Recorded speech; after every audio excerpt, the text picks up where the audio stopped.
قيما لينذر بأسا شديدا من لدنه ويبشر المؤمنين الذين يعملون الصالحات أن لهم أجرا حسنا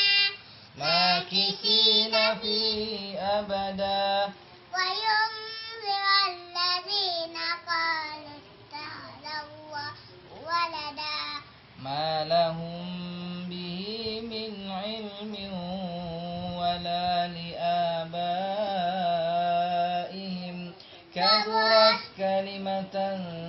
تخرج من أفواههم إن يقولون إلا كذبا فلعلك باخع نفسك على آثارهم إن لم يؤمنوا بهذا الحديث أسفا إنا جعلنا ما على الأرض زينة لها ليبلوهم أيهم أحسن عملا وإنا لجاعلون ما عليها صعيدا جرزا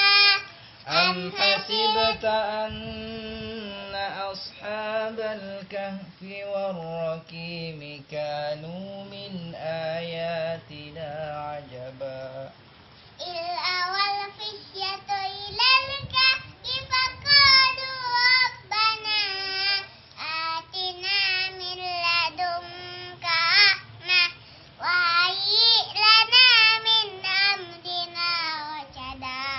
فضربنا على آذانهم في الكهف سنين عددا ثم بعثناهم لنعلم أي الحزبين أحصى لما لبثوا أمدا نحن نقص عليك نبأهم بالحق